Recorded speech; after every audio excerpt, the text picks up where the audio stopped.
Hello, everybody. My name is Liz. I am one of the board members for Students for Civic Impact, and I'm joined here today with our Student Advisory Board and two of our professors. I'd like everyone to go around and just introduce themselves. Professors, if you could say where you teach and what your PhD is in, and maybe where you got it from, that would be great. Let's start with Dr. McClanahan.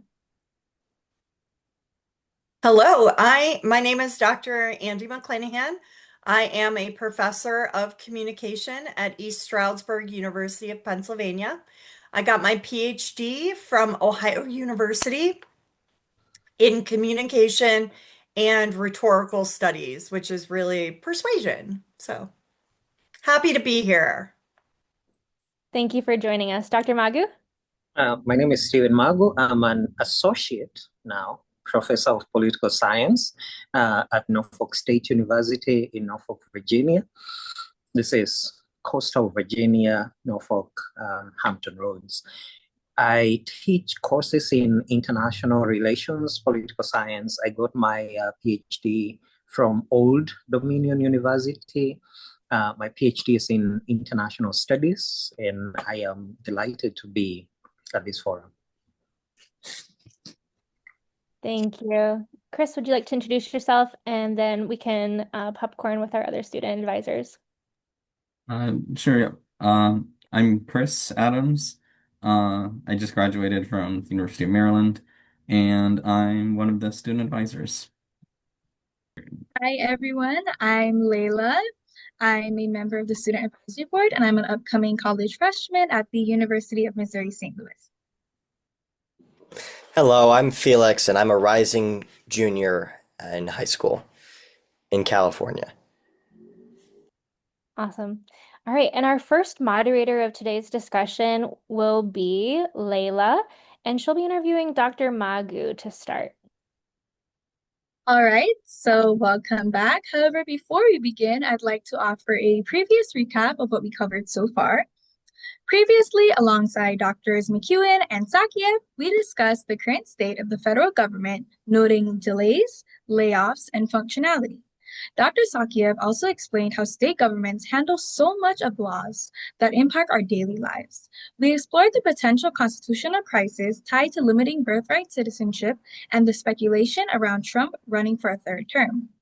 Finally, we looked at U.S. foreign policy challenges, the impact of tariffs, and how global tourism trends are shifting economic dynamics worldwide.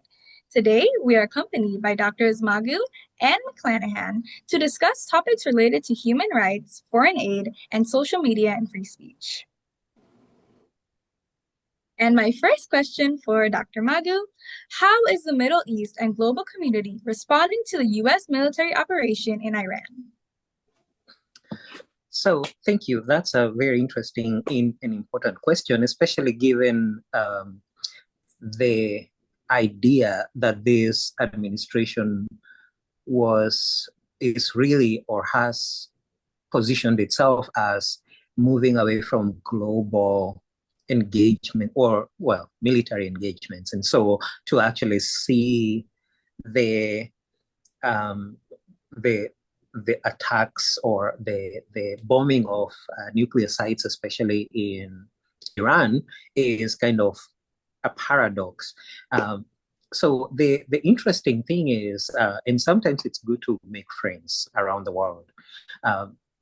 There are very interesting conversations on both sides. On the one hand, a lot of countries are saying, well, it's a violation of the UN Charter, especially Chapter 7, to attack other countries, and that if you really have issues with another country, you should go to the UN. And now, of course, the US will say, we've been talking about this, and we've talked this to ad infinitum, and nothing has happened. And so here you actually find a paradox, because on the one hand, Chapter 7 of the UN Charter will talk about both countries having the right to defend themselves. So just because you're negotiating doesn't mean countries can't defend themselves. But on the other hand, the UN requires that you actually talk to the UN about issues that you have with other countries. So the US clearly did not do that, and especially if you go back to 2015, the Joint Comprehensive JCPOA.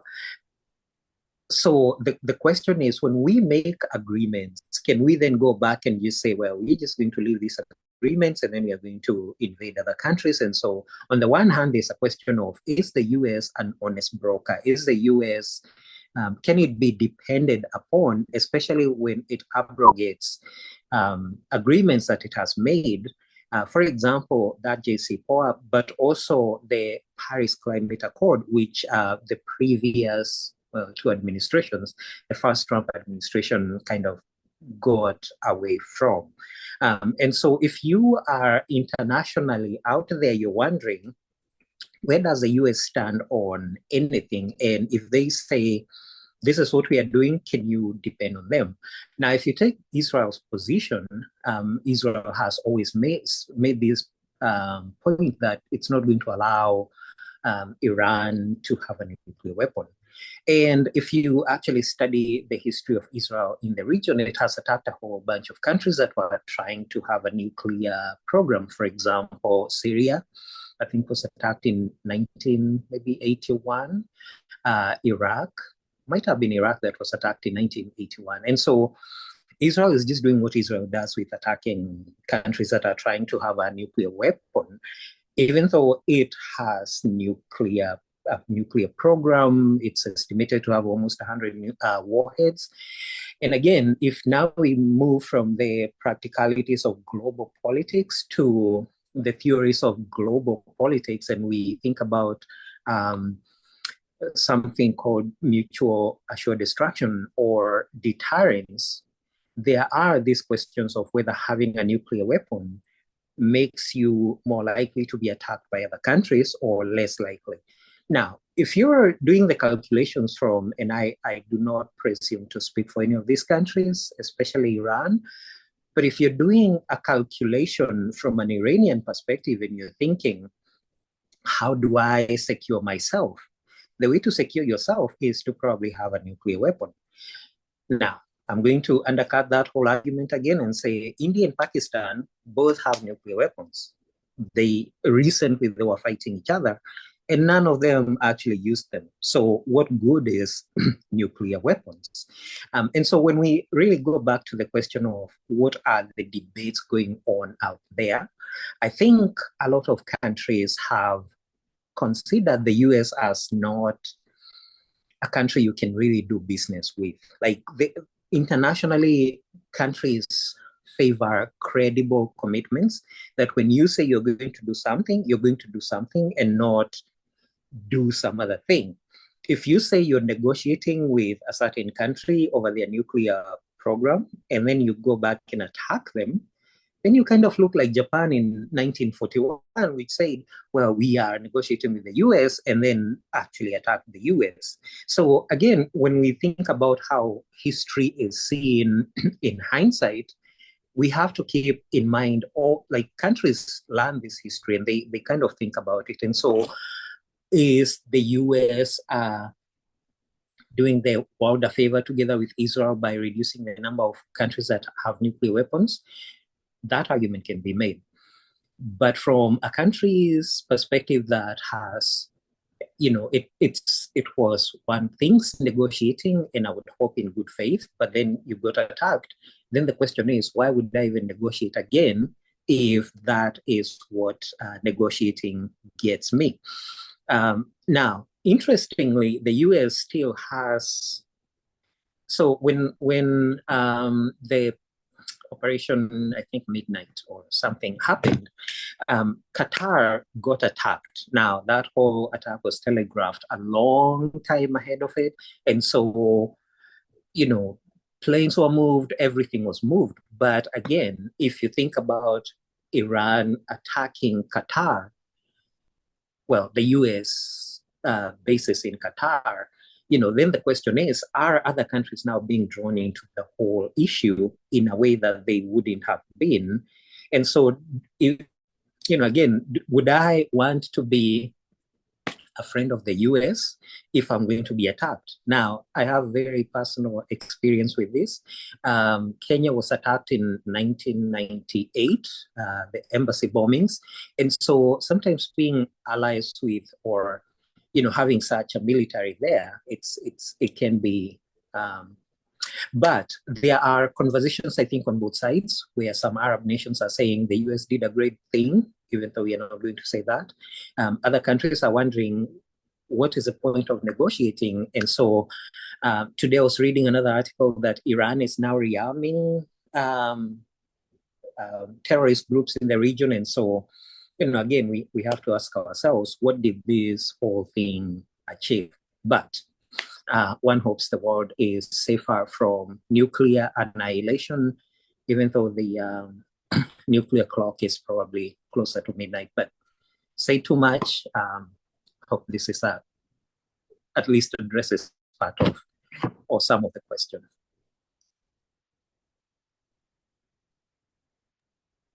All right, thank you. And as a follow-up question, how will US involvement have a lasting impact on Iran? That is actually an interesting question. Maybe the bigger question is how will Israeli intervention have a lasting impact on Iran? Because I think for the past maybe 2 years, we've seen Israel, of course, with some assistance from the US, take out leaderships in the Middle East. Maybe a few days ago, I was reading about Iranian President Masoud Pezeshkian having been wounded during the attacks. And so, again, when you think about what the Potas was saying about, we know where you are, telling the Ayatollah, and so that he could be targeted. And so generally in international relations, countries try not to assassinate other leaders. And so for a country to say, we know where you are and we could take you out, I'm not sure what to think about that. But would the US try to, or even if it assassinated leaders, would that change Iran from a theocratic state? I am not very sure that will happen. Again, we might go back to all the protests that were on the streets. So, for example, during the period when Masa Amini was killed, and a lot of regimes, most of the time, fall from internal issues. And so I'm not sure that this is maybe one of the great unknowns in politics. Will US actions lead to regime change?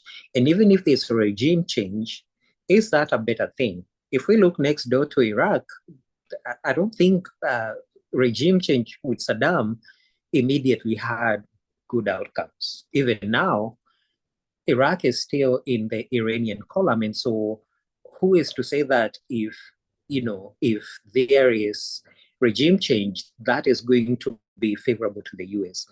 You read many reports, and there are reports that Iran is going back to uranium enrichment. So a lot of uranium is buried. And so have we solved that problem? Now, of course, there are, disagreements about how far the program was set back. Is Iran going back to enriching uranium? Probably it's going to start doing that. And so when we sort of take stock of what the US has achieved, it is unknown. Now, if you listen to the US explanation of this whole thing, Iran is a few years from thinking about uranium enrichment. So we have to maybe, I think about those kinds of things. But again, some of these things need to be seen. So, All right, thank you. And moving on to the next question, what have been the effects of much of USAID being eliminated? Those have been tragic, terrible. I think I read a report that said more than 2 million children would die in the next 2 years or so. And so again, this has been, I think, one of the most devastating. And so when you think about what USAID does in developing countries, provide medication for HIV, malaria, and those kinds of things, there has been gaps that have been opened up in fighting HIV, malaria, malnutrition, and so on. Now, so that's what has been reported, and people like Bill Gates are beginning to step in to try and help to. So that's the one answer. Now, let me go back to the other side and say they playing the devil's advocate. There have been people who are asking, and sometimes I find myself to be one of those. What do recipient governments do with their money? So I hate to make this argument, but being from Kenya, I have seen waste that you have governors and county executives who have 4 or 5 chase cars. They have fleets of cars. And I keep thinking, is this a misallocation of resources? Should countries be better stewards of their resources instead of depending on? And so on the one hand, you feel for the kids or the babies or the patients who are depending on this money for medication. But on the other hand, I think there's an opportunity for developing countries to rethink how they allocate their monies and resources so that they can actually meet the burdens of their health. So, yeah. Can I ask a follow-up question on that one? So I think Kenya is a really interesting example just because it kind of highlights corruption of certain local governments, right? On the local level and on the federal level. Kenya is a really great example, I think, of governmental corruption. No offense to Kenyans. I love you guys. But I think what you're saying is, maybe this will help them think about how they're spending that money. But can you actually stop corruption by simply cutting off aid? Because that also leaves a void for people who still need help. Well, and that's a very good point. And I feel you on the Kenyans and corruption. And yeah, it's almost like everybody wakes up and it's like, how can I be corrupt today? So, which is a terrible thing to say about my where I grew up. But so there are, it's a very good point you make. But at what point do governments become too dependent on others? And the money that they are collecting, what are they doing with it? Now, last year and this year, they have been, and I want to take a moment to commend Gen Z, who I think are doing the student board very well. Because in Kenya, Gen Z are on the streets every day. And initially, last year, they were on the streets talking about the finance bill. Dr. Magu, a follow-up to the question Layla just asked you, because I think, Kenya is a really great example of how there can be federal and local corruption in other countries who are receiving this aid. However, is cutting aid funding a fix to corruption when people still need that help? So that's a good question. And I'm tempted to argue both sides. This is a travesty of my whole existence. On the one hand, I think that we should encourage and demand that politicians actually spend the money or allocate the money to the purposes that are most critical. For example, in Kenya, you have bursaries, education is paid for, and so it costs quite a bit. And so you have people, you have the members of parliament, the governors, every level of government is giving out bursaries. Would it make more sense to collect all the money and then maybe just, make education free? But then that takes away power from the corrupt people. Now, I think the Gen Z are doing an excellent job with demanding accountability for various things. They may not be talking about the health or the USAID or other things, but one of the things that the cutting of funding of USAID did is to people lost jobs. And these were lucrative jobs. And so they are on the streets demanding that government create more jobs. Gen Z are on the street demanding government create more jobs, but also demanding that money be allocated better. They're also demanding lower taxes because every time the government turns around, it's saying, well, we have to tax people more. And now we have to actually come into your bank accounts and do other things and see how much money you're making. And then we are going to. So last year, the finance bill, and this year, the finance bill, but also the protests this year were from the deaths from the finance bill. So it's a cascade. It's a cascade on. We need to stop depending on other countries. Now, last thing I'll say about USAID and funding. Well, I rule the people who will lose assistance. So, for example, malaria especially kills 1 in every 5 kids. Kids who are under 5. So, but you would think that the government would know that and maybe actually allocate the money. Now, the former president of Kenya, Uhuru Kenyatta, recently said, why are you so mad at the funding being cut?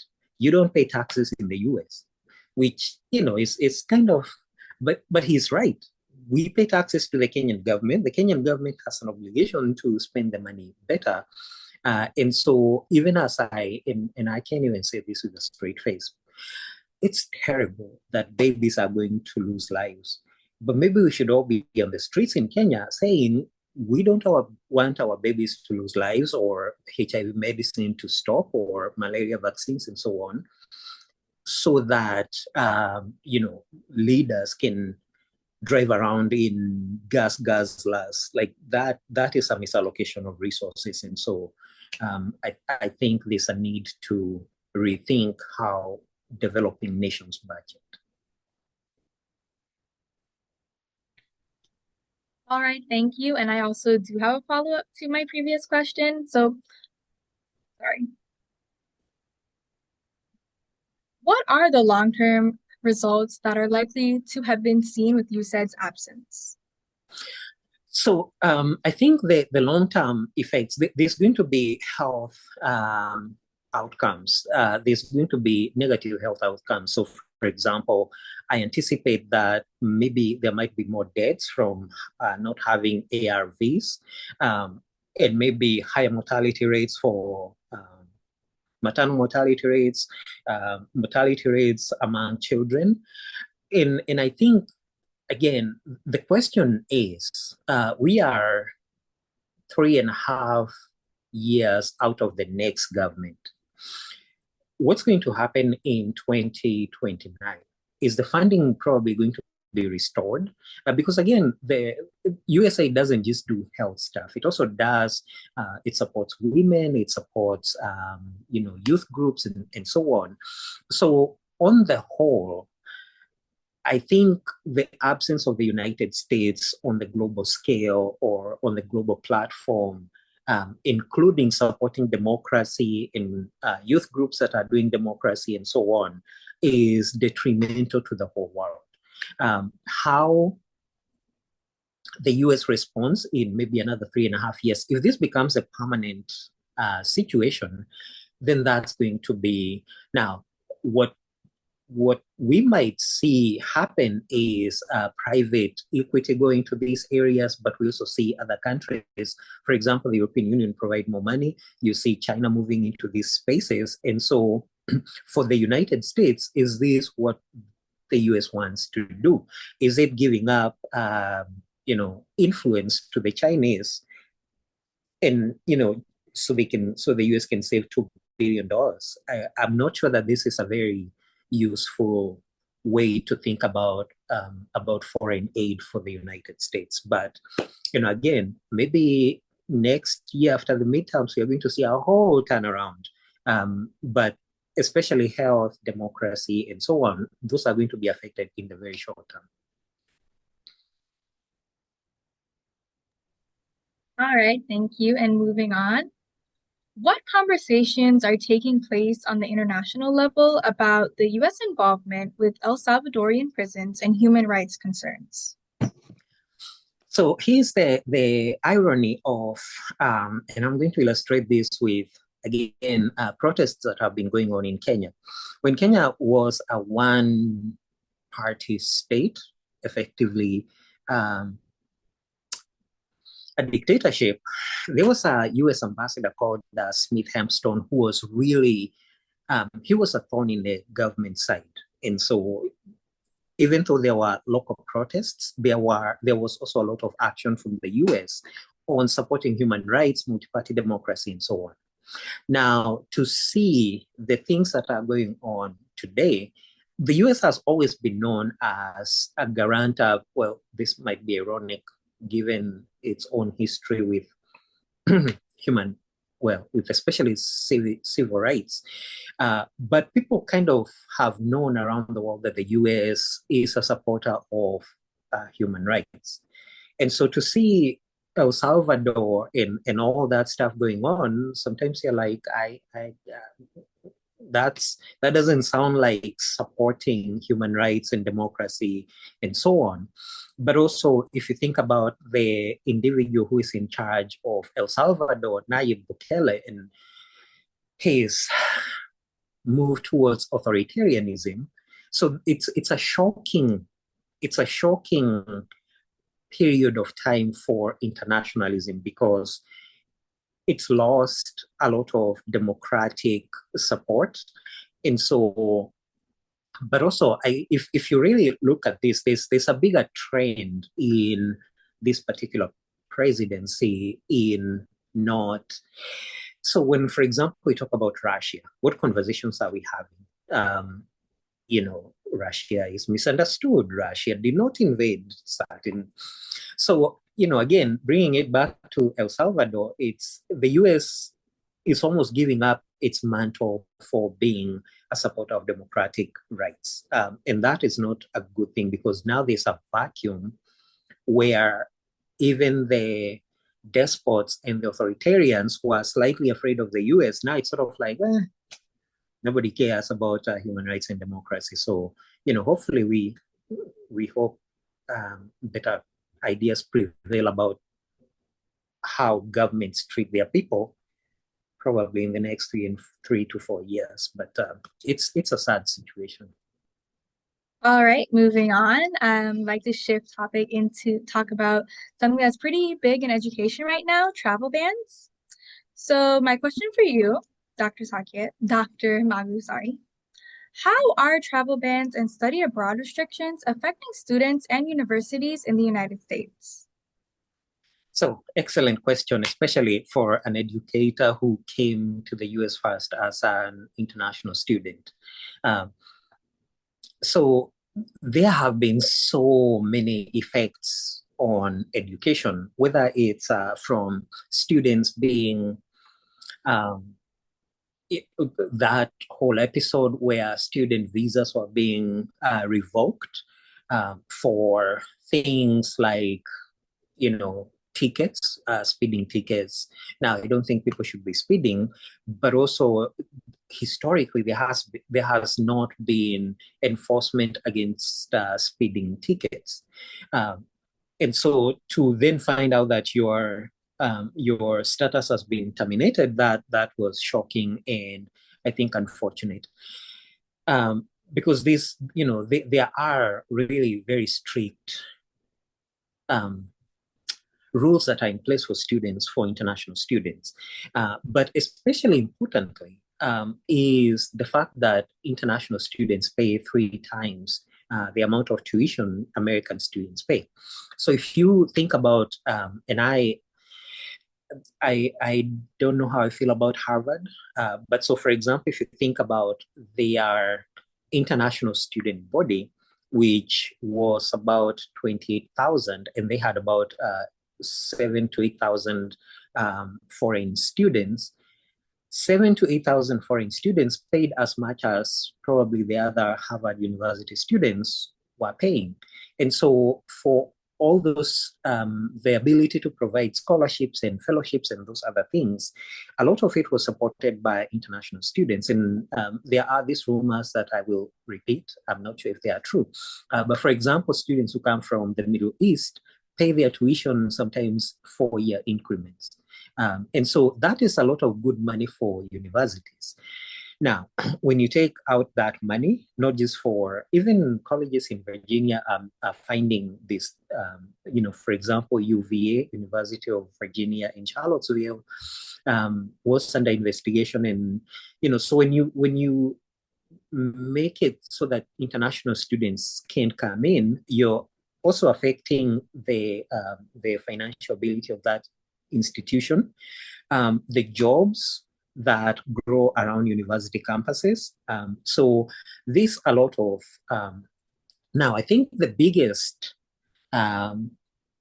downside to this idea, though, is it's estimated about 40% of all technology companies in the US were started in part by immigrants who came in as students. Elon Musk, however I feel about him, came in as a student and started really important companies. Google, started by Larry Ellison and Sergey Brin. So again, what is the US doing now, surrendering this technological prowess to, I don't know, France is welcoming international students, Canada is doing the same thing. So it's not necessarily a positive thing.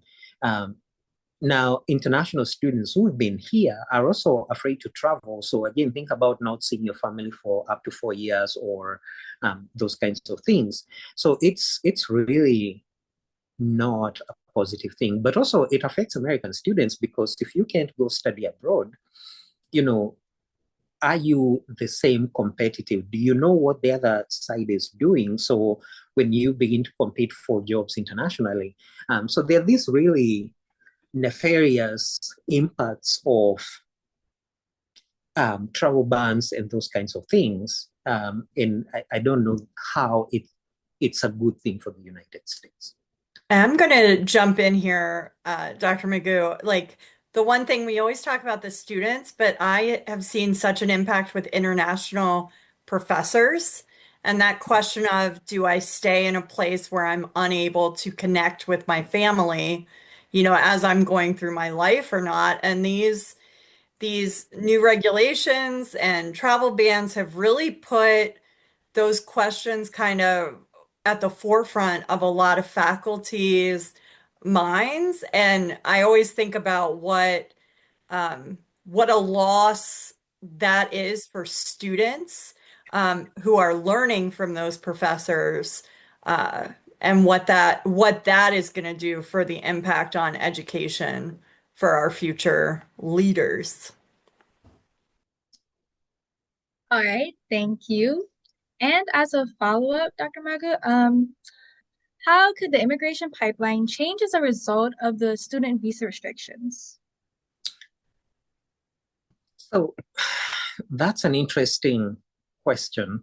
And I hesitate to talk about nativism, but it seems to me that that's a direction the country is going. Whether you think about individuals who work in the food industry. Just today I was reading about farmers in Florida plowing over tomatoes because nobody can pick them up. I mean, nobody can pick them. But also I think for the long term, if you think about in terms of creating jobs for the future, and you have a lot of students' accounts that you read, people who are coming to do STEM research, saying, well, if I'm going to a place, as Dr. McClanahan said, if I'm going to a place where I'm not appreciated, why am I even going there? Why don't I go to Germany where education is free anyway? And, maybe it's more welcoming. And so you see decreased immigration, but also other countries now sort of beginning to exert themselves. Who would have thought Canada would have opened up its doors for Harvard students who are, or other students who are facing these challenges in the United States? And what are those students going to do? Because it's not like they're going to be less smart when they go to Canada. They're just going to be starting Googles and Apples and other things in Canada. Um, and so it's a really, I think, if I may say so, a very short-sighted way of, because again, if you think about people who come, for example, and I'm not even saying that this is not true of undergrads, but if you're coming here for a master's degree, my view is that you're not going to become a public burden. And so you're coming to contribute to the economy of the United States. So why would you not want to have those people here? Um, it's wonderful to, like, immigrants come to make a difference, including people who are on farms, because otherwise what would we eat? I'm not trying to go to the farm, and I appreciate what uh, farmers will be doing, but it's really going to dampen immigration. And let me step outside of faculty and students for a minute. I keep thinking of the upcoming World Cup. I would still like to see the numbers of the World Club Championships, which just ended maybe last week. World Cup is coming up. The Olympics are coming up. Who is going to want to come to the United States if you might be, you might be arrested because you left your passport in the hotel and, end up for a month in ICE custody and. So I don't know if anyone is thinking very clearly about these things and the dampening effect that it's having. I was reading that DC is also seeing a lot of business cancellations for meetings and conferences and so on. And who would want to come if you don't know if you're going to go back? So somebody maybe needs to talk to some people and say, this is not, a very smart way to do immigration.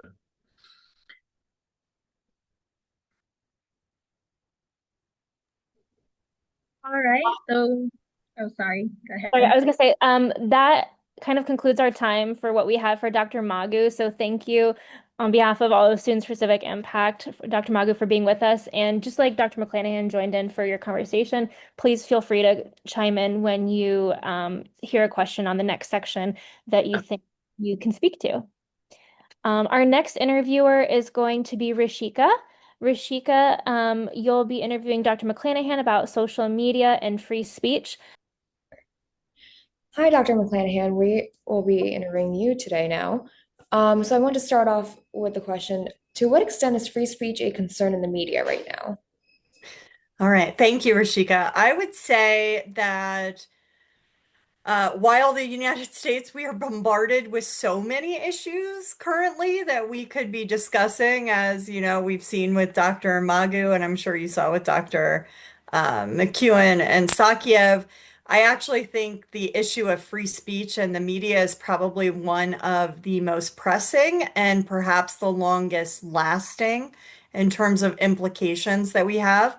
I think right now there are a lot of questions about what people feel like they can do and what they can't do.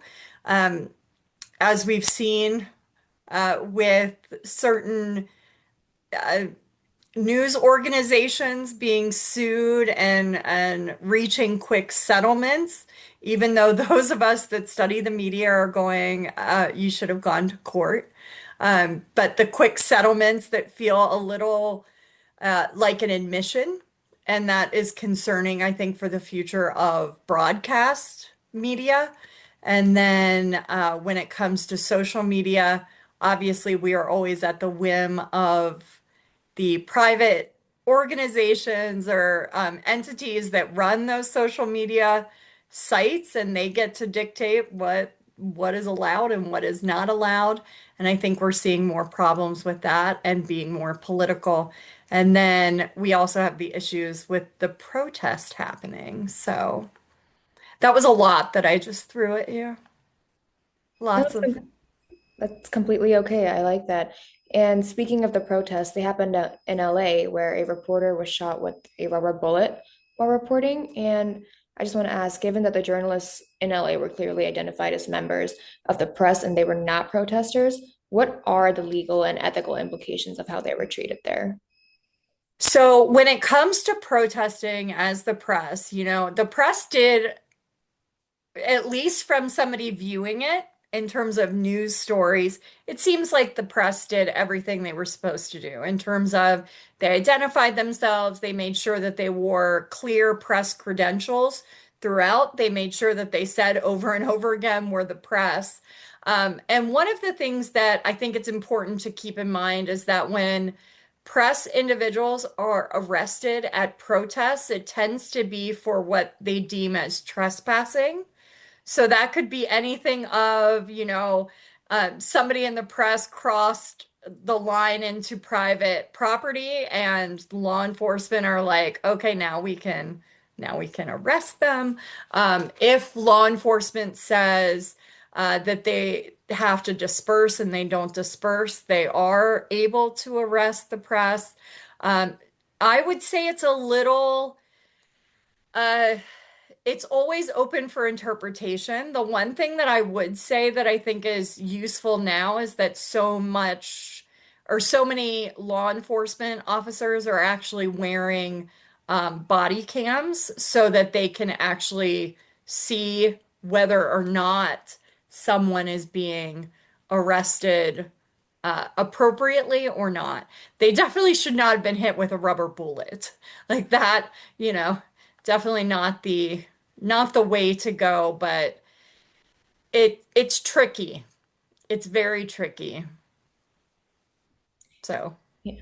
And do you believe that this is part of a larger pattern, or is it more of an isolated event as to what happened in LA? As in, what trends have you observed in the last, say, 5 years? I'm going to speak specifically to the last year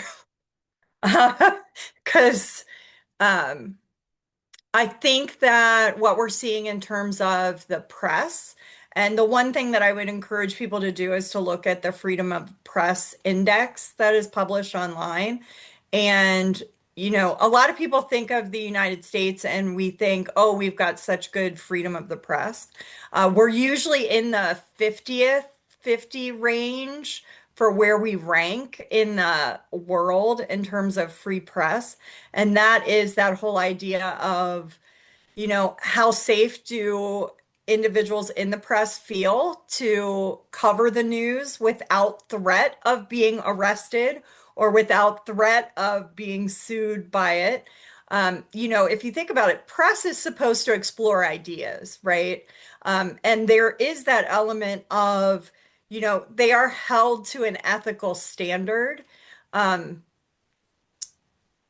However, if they don't feel like they can explore ideas, then we're never going to get the full story on things.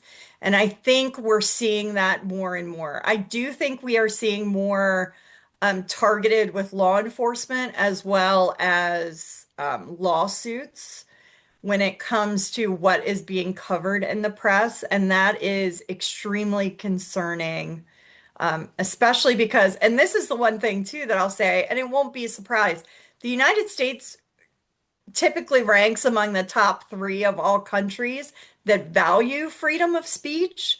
So for us you know, to be able to see that that is being threatened, when we're holding the United States up against other countries, I think is really concerning.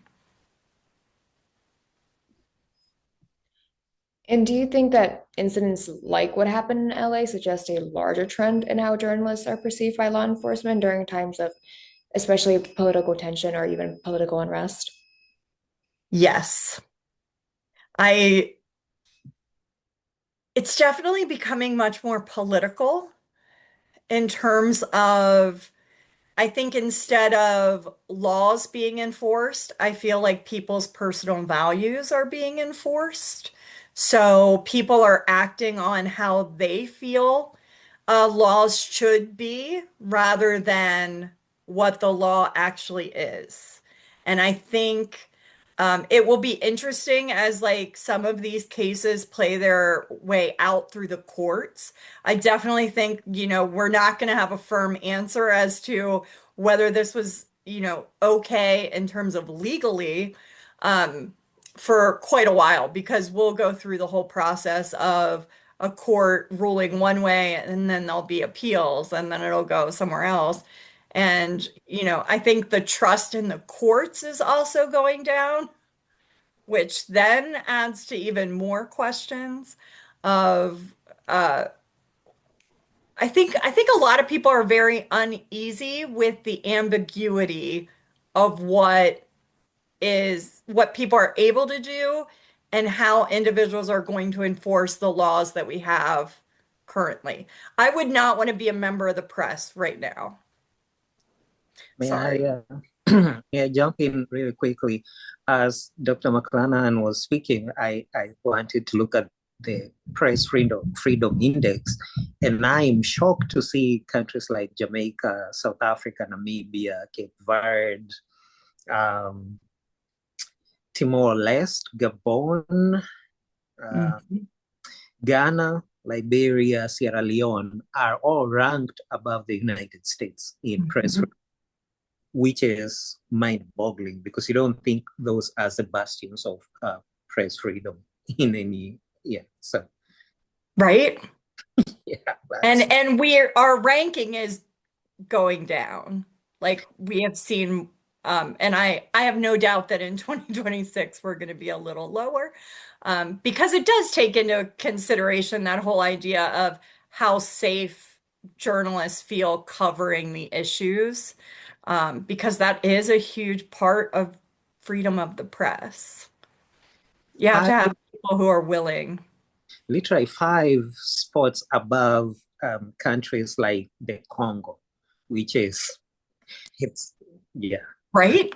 Sorry. Every time I look at it, I again encourage everybody to look at it because it is eye-opening every year.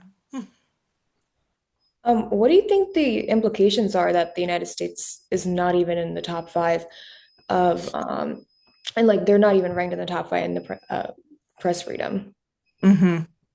Uh, I think it shows that we have a lot of work to do, and we have to be careful with the laws that are coming. Uh, we also have to be careful with this whole idea of being able to sue journalists with frivolous lawsuits. Um, so. As I'm like, I can't, there was just a lawsuit that was dismissed as being frivolous that dealt with the media. And I'm so sorry that I can't remember it right off the bat. But it came out, it was ruled around the same time that Donald Trump came out with his lawsuit against the Wall Street Journal. And he's also saying he's targeting Rupert Murdoch. I think the expectation from him was that there might be a quick resolution to that, similar to his suing 60 Minutes for them editing an interview, which again, anybody that studies the media or teaches the media would say if you do an interview, you're going to edit it, right? Because you've got to get rid of the ums and the ahs and the silly things that people do. So suing somebody for that and getting a settlement for it is very frightening because I think we all like the editing feature. And we would all be a little scared if we couldn't have it. Of course, you don't want to edit something so it isn't correct. However, there's always got to be editing because we don't have 5,000 hours to give to every interview. So Bob Woodward. that's it. Bob Woodward.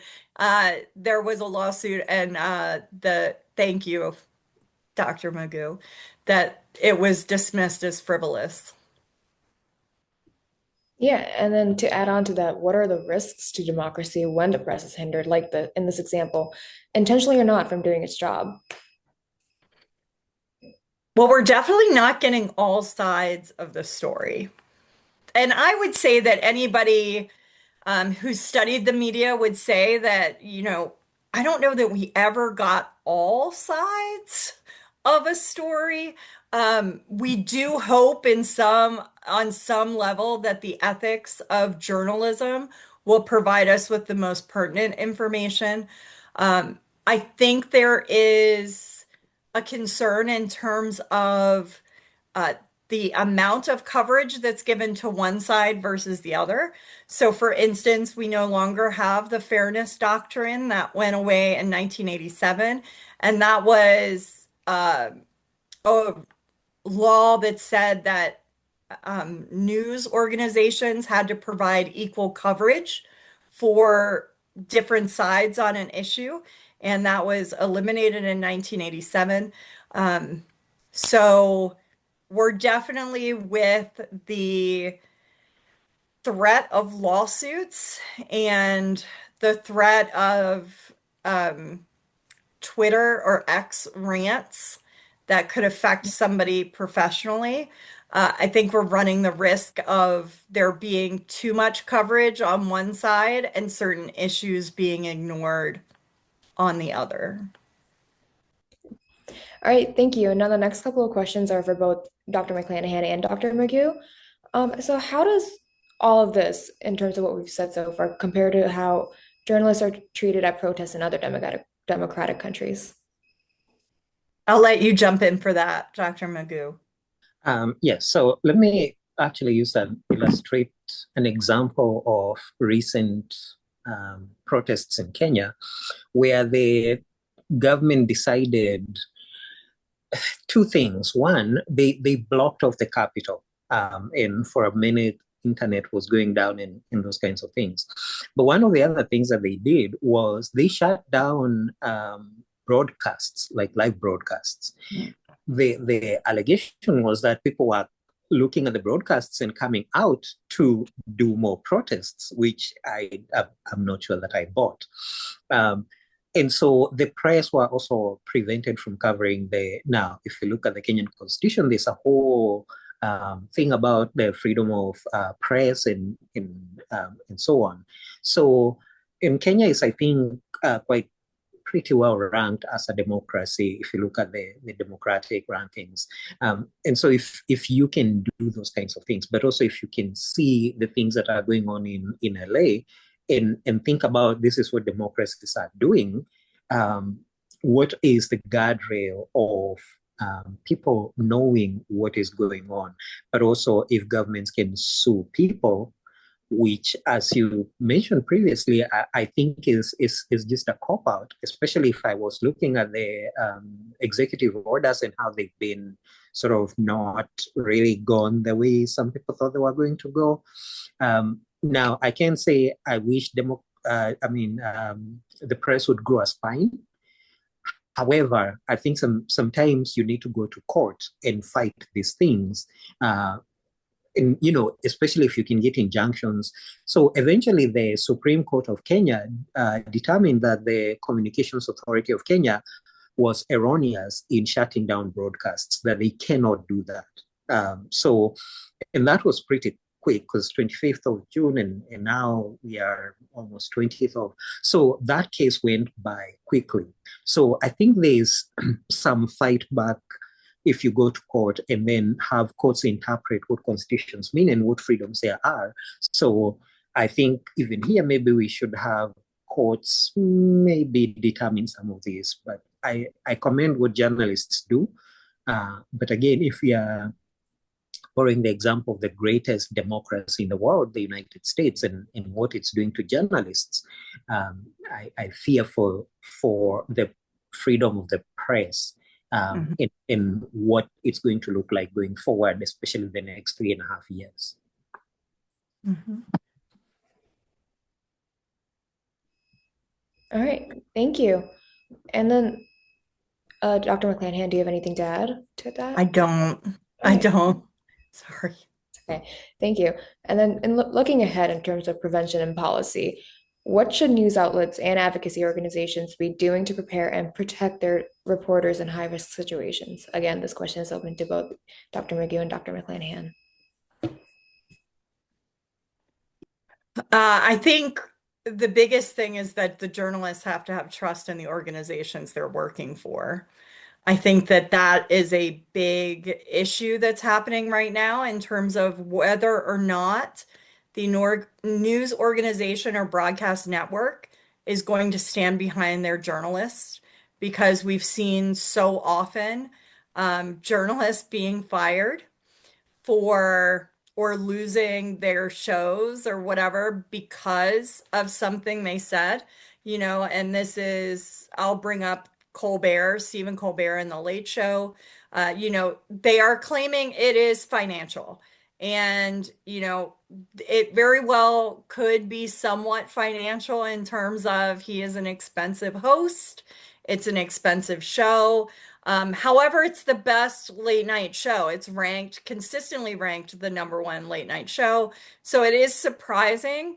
But he has been an open critic of the government. And I say that as like, he has been an open critic of the government regardless of who is in office. Like that is kind of his thing. He's always, raised questions about whomever is in power. But if you don't have trust that you're going to keep your job, you're going to hesitate on what you're going to say and what you're going to be willing to cover. So I think that's the biggest thing is that there's got to be trust between the journalist or the people reporting and the organizations that they're working for. And I do worry that that trust is being eroded very quickly. So that would be the biggest thing that I would say. Let me add briefly that I think so far we've seen anyone can be sued. If you're going to sue Dow Jones and Murdoch and everyone, I think news organizations must have fidelity to what they do and to recognize what it is that you're going to get sued. Sometimes you lose, sometimes you win. And I would like to probably see some news organizations sue someone. And so we have seen, for example, Fox being sued by the voting companies. And now Newsom has a ironic $787 million lawsuit, which I think is fabulous. Not that people be sued, but so sometimes I think even certain other individuals should be sued by these organizations for the things that they say or they don't say, so that it's not like you're not giving up a show that is essentially really what keeps us sane 2017 to then and now you're thinking, how am I going to survive the next few years? So I think that even as I say, journalists should grow a spine, the press should grow a spine. I also think their companies should grow a spine. Now, I hate to even talk about Tucker Carlson, but when he started his whole thing on I think on YouTube or some other thing, one wonders whether those are opportunities to become more, when as media becomes more decentralized, is that a possible, like if I keep thinking, what is Colbert going to do? I hope he has a show on YouTube and he'll probably be the most streamed person. And so, those kinds of things like this, we are constraining media in a way that's not helpful for democracy. And I think even as an expensive host, you have to also maybe care enough about democracy to say, I'm going to produce a show, I'm going to record it during the day, I am going to, those kinds of things. But I think Dr. McClanahan is right. The trust is eroding, and sometimes people go to court to scare you. And I think you should also go to court to scare them, maybe. And I will jump in here. I actually think, YouTube, I feel like it's made a resurgence.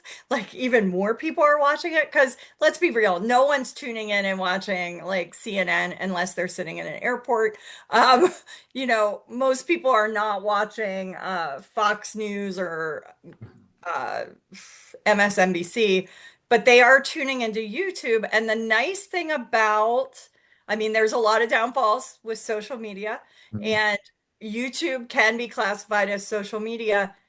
The companies are not held liable for what people post. So YouTube can kind of exist as a platform and people can post. So I agree, Dr. Magu, in terms of, I do think if Colbert goes over there, it's going to be huge, right? And the other thing too is you're not constrained by somebody watching over you. You're constrained by, in terms of making money, um, by pleasing your listeners or viewers. So, Thank you, Dr. McClanahan. That's a great transition for us to switch into the next topic of social media. Thank you, Rashika, for talking about journalism, and Dr. Magu and McClanahan for speaking on those topics. Natalia is going to take over as moderator for this last topic. So this next question is for Dr. McClanahan, and it's how trustworthy is social media? uh, I would definitely, I don't know that I would say trustworthy, but it's useful. Like it is the place where people are going to get their first line of news. Like if something's going on, that is where they're turning. I actually would say that younger individuals are better at weeding out what is real and what is fake with social media, even though it is getting harder and harder, especially with AI videos and AI images. But in terms of how trustworthy, I would just say you can only view social media posts as a starting point. And then before you think anything is real, you have to research it yourself. You have to see if anybody else is posting about it. Is there anything else coming up about it? And that's usually the tell as to whether or not it's true. So approach everything with skepticism. Thank you. And the next question is, when political actors make statements on social media, what do you do with statements on social media that sound incriminating? So that is a very tough one. And this is one of those things where social media has advanced so much faster than the laws can keep up with. So uh, we don't have a lot of protections for things that we can do about the stuff we see on social media that would move quickly at all. So, um, and we've seen this happen with individuals who, for instance, have been harassed online, and it has taken years for them to even track down the people. And then when they do, they're like, oh, it was, entertainment. And then it's, again, you go back to that judgment aspect of it. The one thing that I will say that is interesting when we're dealing with presidential use of social media is that the White House page on any of the social media does become historic record. So, what Donald Trump posts on Truth Social, as his quote unquote personal page, if you want to consider him even having a personal page, that is not subject to a presidential record. So, for instance, in the last week, we have seen the AI photo of his face on the Superman body. I don't know if people saw that, but he's also being sued for that. For using that image. But that will become part of historical record because it was sent out by the White House.